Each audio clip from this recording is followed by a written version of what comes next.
होणाऱ्या आईंनो, कधी असा विचार मनात येतो का, माझं बाळ पूर्णपणे हेल्दी असेल ना? गर्भात काही प्रॉब्लेम तर होणार नाही ना?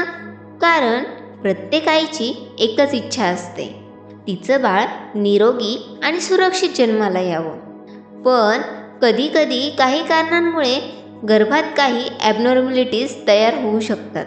हे ऐकून थोडी भीती वाटू शकते. पण आज आपण हा विषय शांतपणे आणि सोप्या भाषेत समजून घेणार आहोत.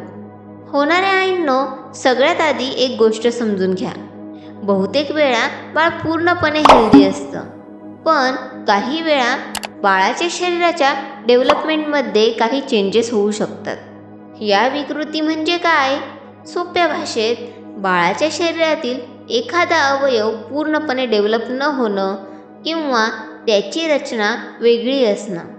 उदाहरणार्थ, heart related problem, spine development problem. पण होणाऱ्या आईंनो, घाबरण्यापेक्षा अवेअरनेस असणं खूप महत्त्वाचं आहे. मी तुम्हाला एक छोटी गोष्ट सांगते. नेहा 5 महिन्यांची प्रेग्नेंट होती. ती खूप केअरफुल होती. डाएट, चेकअप्स सगळं व्यवस्थित. तरीही तिला सतत भीती वाटायची, काही प्रॉब्लेम तर नाही ना? एकदा चेकअपमध्ये डॉक्टरने तिला एक गोष्ट सांगितली, भीती बाळगण्यापेक्षा योग्य काळजी घेणं जास्त महत्त्वाचं आहे. कारण खूप वेळा योग्य डाएट आणि रुटीनमुळे अनेक प्रॉब्लेम्स टाळता येतात. होणाऱ्या आईंनो, काही फॅक्टर्स असतात जे बाळाच्या डेव्हलपमेंटवर परिणाम करू शकतात. अयोग्य आहार, जर आईला प्रॉपर न्यूट्रिशन मिळालं नाही तर बाळाच्या ग्रोथवर परिणाम होऊ शकतो.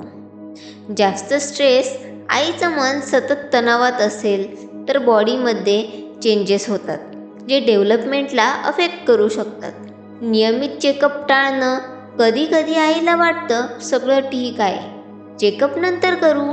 पण रेग्युलर चेकअप खूप इम्पॉर्टंट आहे, कारण डॉक्टर वेळेवर प्रॉब्लेम डिटेक्ट करू शकतात.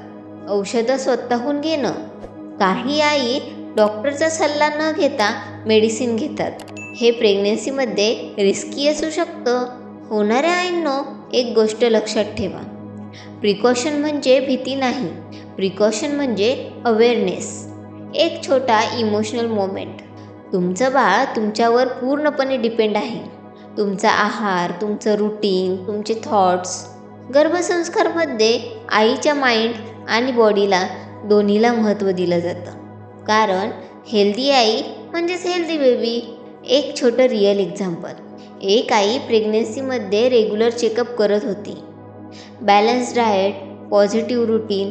ती म्हणाली, मी फिअरपेक्षा केअरवर फोकस केला आणि तिची प्रेग्नन्सी स्मूथ झाली.